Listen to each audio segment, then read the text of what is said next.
Isa pong pelikulang kinikilala ang kahalagahan ng mga ina ang mapapanood sa Toronto ngayong linggo para sa Mother's Day.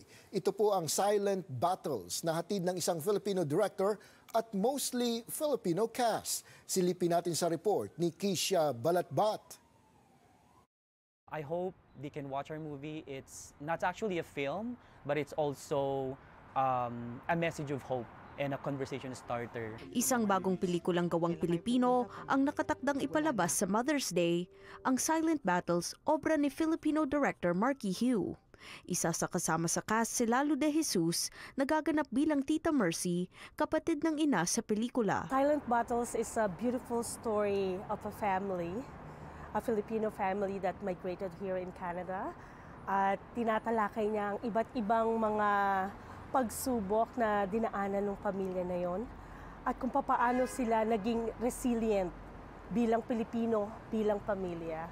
It's a story of, a cancer patient at papaano niya nilabanan yung sakit niya at papaano rin niya nilalabanan yung mga nararamdaman niya emotionally. Ang kwentong ito, malapit daw sa puso ng direktor na nawalan ng ina dahil sa cancer.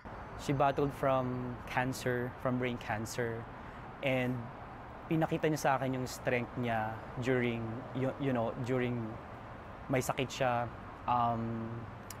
And nakita ko yung resilience niya, yung pagiging matatag niya, and kami magkakapatid talagang sobrang napahanga niya kami sa braveness niya. Sa paggawa ng pelikula, naalala raw nila ang sakripisyo ng kanilang mga ina.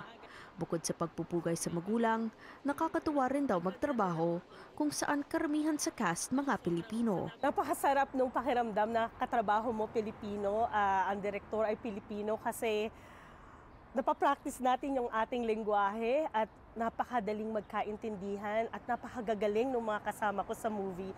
And I'm so honored to be part of the film kasi hindi lahat ng nabibigyan ng pagkakataon. Sa Mother's Day, inaasahan nilang makakarelate ang lahat ng mga manonood ng kanilang pelikula. The story of this movie is not only about my mom, mom struggles, but it's also about LGBT issues, marriage relationships, marriage under pressure, sibling relationships, and marami pang iba. Maswerte tayo dahil mayroong mga ina na tumutulong sa atin at nagagabay sa atin.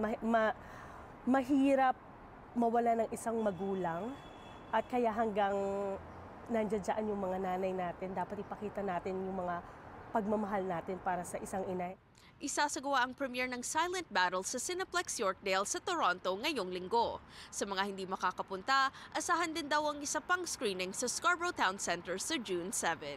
Kisha Balatbat, Omni News, Toronto.